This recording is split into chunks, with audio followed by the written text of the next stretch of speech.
नमस्कार। आज के इस बेहद दिलचस्प विश्लेषण में आपका बहुत बहुत स्वागत है। हम एक बहुत ही महत्वपूर्ण यात्रा पर निकलने वाले हैं। जरा सोचिए, 1 अरब से भी ज्यादा लोगों वाले इस विशाल लोकतांत्रिक देश में आखिर हर एक आखिरी व्यक्ति तक निष्पक्ष न्याय पहुंचाने की कोशिश कैसे की जाती है? ये कोई छोटा मोटा काम नहीं है। तो चलिए, बिना किसी देरी के सीधे भारत की न्याय प्रणाली की इस जमीनी हकीकत को समझते हैं। अब एक बहुत बड़ा सवाल उठता है, कोई व्यक्ति कहाँ रहता है या उसकी आर्थिक स्थिति क्या है, क्या ये बातें उसे न्याय पाने से रोक सकती हैं? क्या दूर दराज के गांवों में रहने वाले या कमजोर तबके के लोगों के लिए अदालत के दरवाजे सच में खुले हैं? आज हम इसी मूल समस्या और इसे सुलझाने वाले अनूठे तरीकों का गहराई से विश्लेषण करेंगे। तो सबसे पहले बेसिक्स क्लियर कर लेते हैं। ये अधीनस्थ अदालतें यानी सबऑर्डिनेट कोर्ट्स आखिर है क्या? सीधा सा मतलब है, ये वो अदालतें हैं जो राज्य के हाईकोर्ट के ठीक नीचे जिला और उससे निचले स्तर पर काम करती हैं। इन्हें अधीनस्थ इसलिए कहते हैं क्योंकि ये पूरी तरह से हाईकोर्ट की देखरेख में काम करती हैं। बस यही हमारी औपचारिक कानूनी संरचना की नींव है।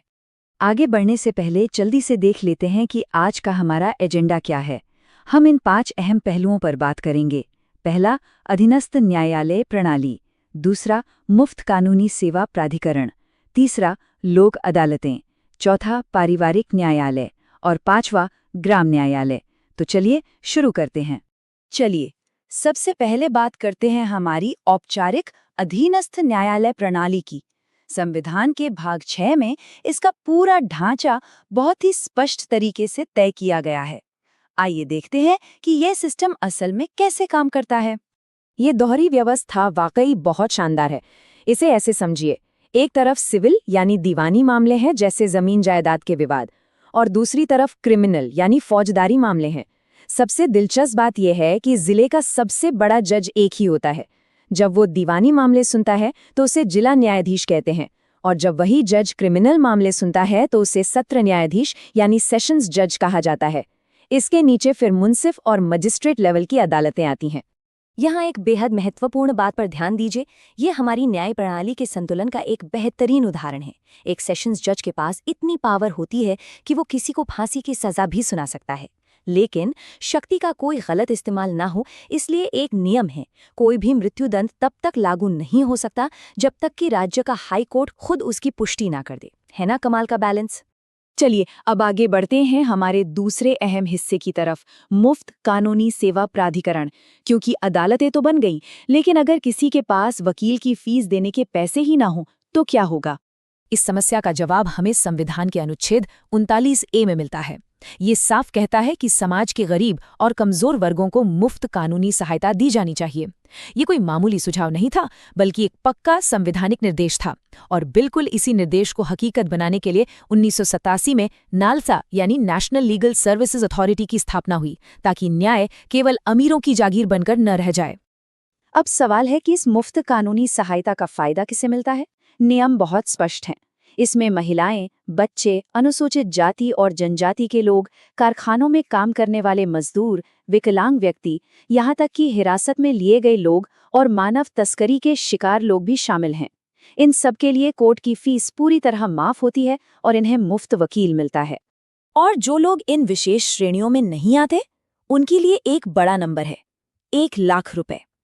अगर किसी सामान्य व्यक्ति की सालाना आय 1 लाख रुपए से ज्यादा नहीं है तो वो भी मुफ्त कानूनी सहायता का हकदार है। हाँ, सुप्रीम कोर्ट के मामलों में इस लिमिट को थोड़ा बढ़ाकर 1,25,000 रुपए कर दिया गया है। अब आते हैं हमारे तीसरे विषय पर, लोक अदालतें यानी जनता की अदालत। अदालतों में सालों से लटके लाखों मुकदमों के बोझ को कम करने का ये एक बहुत ही अनोखा तरीका है। लोक अदालतों की फिलॉसफी सच में बहुत ही सुकून देने वाली है। ये पूरी तरह से गांधीवादी विचारों पर आधारित है। यहाँ कोर्ट कचहरी वाली वो लंबी और थकाने वाली बहसबाजी नहीं होती। सबसे अच्छी बात, यहाँ कोई हारता या जीतता नहीं है, बल्कि दोनों पक्षों के बीच आपसी सुलह करवाई जाती है। और अगर आपका मामला यहाँ सुलझ जाए तो पहले से जमा की गई कोर्ट फीस भी आपको वापस मिल जाती है। एकदम विन विन सिचुएशन। ये पूरी प्रक्रिया काम कैसे करती है? बहुत ही सिंपल है, बस 4 कदम। पहले दोनों पार्टियां आपस में मामला सुलझाने के लिए राजी होती हैं। फिर अदालत उस केस को लोक अदालत में ट्रांसफर कर देती है। बातचीत के बाद जो फैसला होता है उसे अवार्ड कहते हैं। और सबसे अहम बात, ये फैसला एकदम फाइनल होता है। इसके खिलाफ आप आगे अपील नहीं कर सकते। इसी वजह से यहाँ फैसले इतनी तेजी से होते हैं। अब ये 10 लाख रुपए का आंकड़ा क्या है? दरअसल साल 2002 में बिजली, पानी या टेलीफोन बिल जैसे विवादों को तुरंत निपटाने के लिए स्थायी लोक अदालतों की स्थापना की गई थी। उनकी आर्थिक अधिकार सीमा यही 10 लाख रुपए है। मतलब 10 लाख तक के आपके बिलिंग विवाद यहाँ बिना कोर्ट के चक्कर काटे सीधे सुलझाए जा सकते हैं। चलिए अब बढ़ते हैं हमारे चौथे पॉइंट पर, पारिवारिक न्यायालयों में सुलह। कुछ विवाद ऐसे होते हैं जहां सजा देने से कहीं ज्यादा जरूरी होता है रिश्तों को बचाना और उन्हें संभालना। शादी, तलाक या बच्चों की कस्टडी के मामले बहुत नाजुक होते हैं, इसीलिए 1984 में इन अदालतों को बनाया गया। यहाँ का माहौल जानबूझकर थोड़ा अनौपचारिक यानी इनफॉर्मल रखा जाता है। यहाँ वकीलों का होना अनिवार्य नहीं है और ना ही सबूत पेश करने के वो कड़े नियम लागू होते हैं।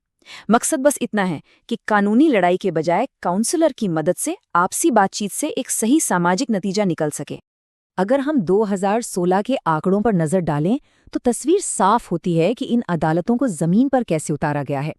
इसमें उत्तर प्रदेश 76 पारिवारिक अदालतों के साथ सबसे आगे है। उसके बाद मध्य प्रदेश में 44 और बिहार में 39 ऐसी अदालतें काम कर रही हैं। इससे हमें पता चलता है कि देश के किन हिस्सों में इस विशिष्ट न्याय प्रणाली की सबसे ज्यादा जरूरत महसूस की गई। और अब हमारा आखिरी 5वां विषय, ग्राम न्यायालय।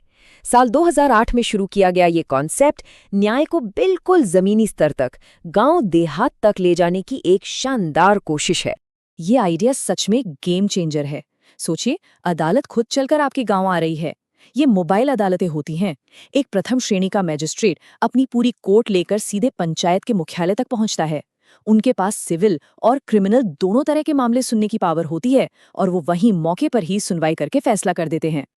लेकिन प्रैक्टिकली ये कितना लागू हुआ है? केंद्र सरकार एक ग्राम न्यायालय बनाने के लिए 18 लाख रुपए तक की भारी आर्थिक मदद देती है। फिर भी 2016 का डेटा देखें तो अपनाने की रफ्तार हर राज्य में अलग है। मध्य प्रदेश 89 ग्राम न्यायालयों के साथ बहुत बढ़िया काम कर रहा है। राजस्थान में 45 है, महाराष्ट्र में 23, लेकिन कई राज्यों में ये न के बराबर हैं। अब सवाल है कि ऐसा क्यों है? खैर, हर नई व्यवस्था की तरह इसमें भी कुछ प्रैक्टिकल दिक्कतें हैं, असली दुनिया की चुनौतियां। पहली बात, कई जगहों पर पुलिस अधिकारी इन ग्राम न्यायालयों में केस ले जाने से बचते हैं।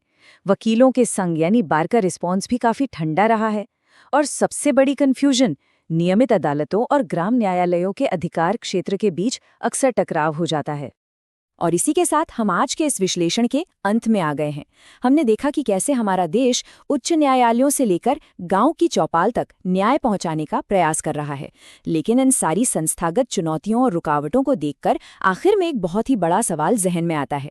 क्या ये जमीनी मोबाइल अदालतें वाकई में सबके लिए सुलभ न्याय के उस सपने को पूरा कर पाएंगी जो हमारे संविधान ने देखा था? ये सोचने वाली बात है। आज की इस चर्चा में हमारे साथ जुड़ने के लिए आपका बहुत बहुत धन्यवाद। मिलते हैं अगले विश्लेषण में एक और नए और जरूरी विषय के साथ।